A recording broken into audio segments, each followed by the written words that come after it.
लूकचं पुस्तक काढूया. सगळ्यांचं बायबल आहे. लूक याचा वाचायचा. लूक 1:26 पासून पुढे. कुमारी मरियेला देवदूताचा संदेश. नंतर 6व्या महिन्यात देवाने गालिलातील नासरेत नावाच्या गावी एका कुमारीकडे गब्रिएल देवदूताला पाठवले. ती दाविदाच्या घराण्यातील योसेफ नावाच्या पुरुषाला वागवत होती आणि त्या कुमारीचे नाव मरिया होते. देवदूत शांत राहावे.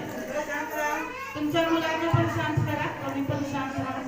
कुठल्याही विषय गोंधळ करू नका. वचन शांत नाही.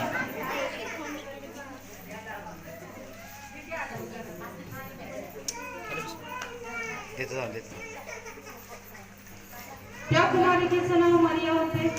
देवदूत तिच्याकडे आत येऊन म्हणाला, हे कृपा पावलेली स्त्रिये, कल्याण असो, प्रभू तुझ्या बरोबर असो.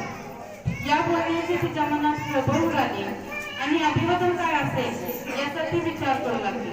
देवदूताने तिला म्हटले, मरिये, भिवू नको, कारण देवाची कृपा तुझ्यावर झाली आहे. पहा, तू गरोदर आहेस व तुला पुत्र होईल. त्याचे नाव येशू ठेव.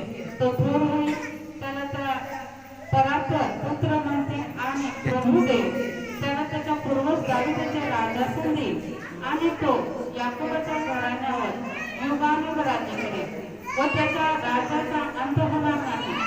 मरियेने देवदूताला म्हटले, हे कसे होईल, कारण मला पुरुष ठाऊक नाही. देवदूताने उत्तर दिले, पवित्र आत्मा तुझ्यावर येईल आणि पराक्रमाचे सामर्थ्य तुझ्यावर छाया करेल. या कारणाने त्याचा जन्म होईल. त्याला पवित्र देवाचा पुत्र असे म्हणते. पहा, तुझ्या नाथातील अलिशिबा हिलाही पुत्र गर्भधारलेला आहे आणि जिला वाण म्हणत तिला हा 6वा महिना आहे, कारण देवाला काहीच अशक्य होणार नाही. तेव्हा मरियम म्हणाली, पहा, मी प्रभूची दास आहे. आपण सांगितल्याप्रमाणे मला हो. मग येथून तुझ्यापासून निघून गेले.